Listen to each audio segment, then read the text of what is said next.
Let's talk about triple wielding. This is the Kitsune clan, a group of sword enthusiasts who like cosplay, reenactment, and historical martial arts. If you have similar interests, feel welcomed.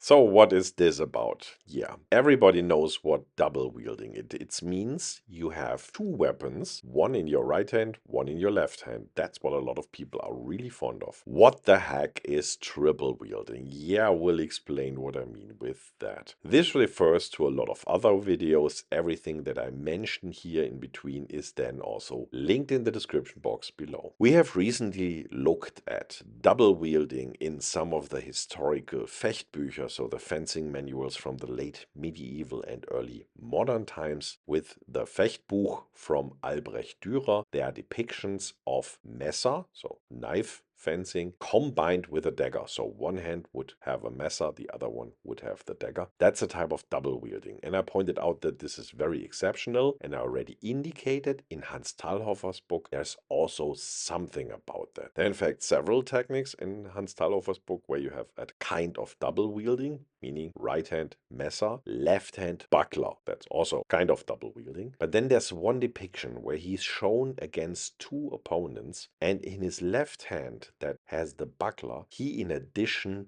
wears a dagger. He's basically wielding three different weapons. He's triple wielding. And I want to explore that a bit here. There's only this one depiction, and I already see a massive problem. If you look at the buckler, and in bucklers in general, and the daggers, the rondel daggers, then you have to recognize, oh, this is not really a good fit. There are other daggers that would be easier to grip together with a buckler. Or we can also look in other martial arts. If we go, for example, into Indian martial arts or Persian martial arts, I will add some links below, they have different handle constructions for the shield, and here it seems to be very common to have a dagger in the shield hand. So triple wielding is very, very common here because handle construction is very, very different. We have also talked about that in relation to the Indian push dagger, the Katar, where you could have basically in your left hand a Katar and a normal dagger, which gives a very effective disarming device. And in the right hand or in your lead hand, you could,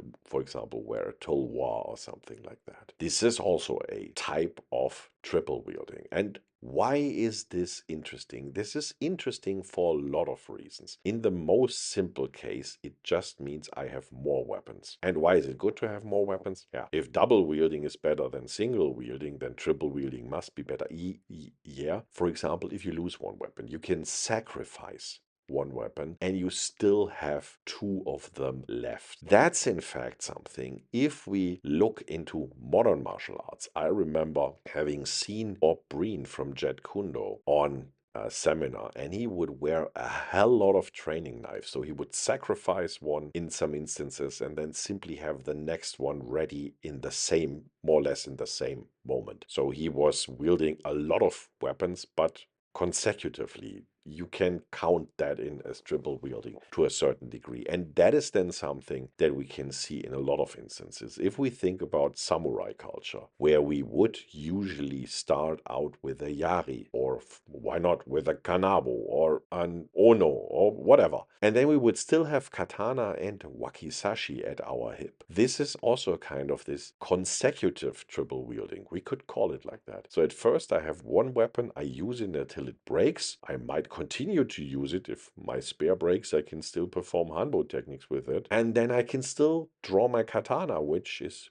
basically a two-handed weapon, and only in an emergency situation I in addition can draw my wakizashi or a tanto, and then this is triple or quadruple or whatever wielding. It just means I have a lot of weapons at hand, and if I lose one or if I have to sacrifice one, I still have one left over. Concerning samurai culture, if I remember right, there's one of the stories about Miyamoto Musashi where he would prepare for a duel by rowing to an island with a boat.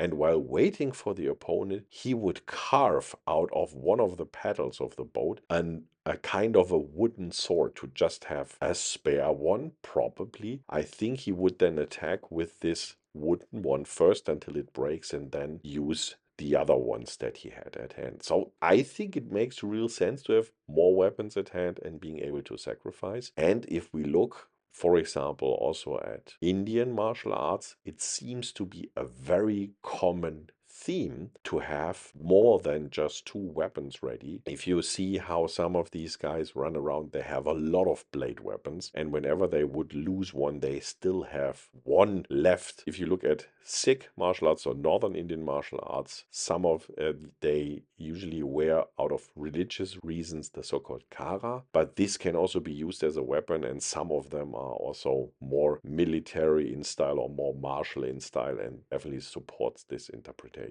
Also, if you go into the literature about Okinawan weapons, you can read things like that originally sai would not be used in pairs but in triples, and then you would be able to throw one of them and still have a pair left to be used. Okay, what is this now all about? I think it's interesting that we only find a single depiction of triple wielding ideas in the medieval or early modern times fencing manuals. And I also find it interesting that we rarely train that. At least that's my impression. To be honest, when I do spear or naginata training, I rarely wear katana and wakizashi because somehow it feels like they're in the way. And I think that's often the problem. It feels a bit like overweighted if you have too many weapons. On the other hand, I really think that this has been a common thing in the past on real battlefields, because if you could carry another weapon, and if it's only just to throw it at the opponent and give a tiny little advantage, I would have definitely done so. And even the situation in Talhofer where the dagger does not really fit to the buckler, I still think it makes totally sense. If I have my dagger at hand and I have a buckler at hand, why should I not use both of them? And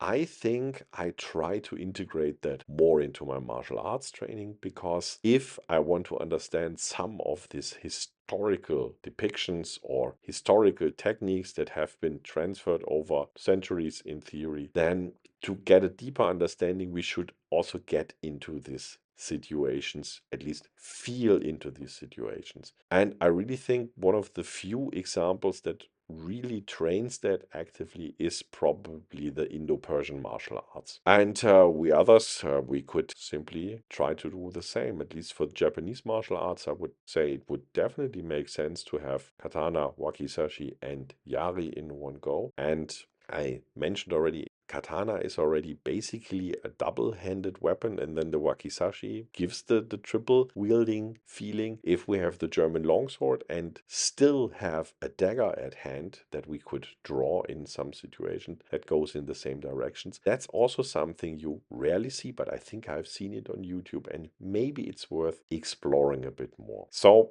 if you consider what I discussed here, all triple wielding or consecutive triple wielding or whatever, doesn't really matter. I think weapon training should include training with several weapons. You can, for example, and we have done that already, use that also for training sessions. If you take 4 or 5 sticks in your belt and you always attack one person, that person performs a disarm, you just draw the next one and attack, and the person again performs a disarm. You can stress the person and see how good the disarm is. This is definitely a fun thing to train. Maybe you check that yourself. Hope we could give you some inspiration here, and hope to see you around next time.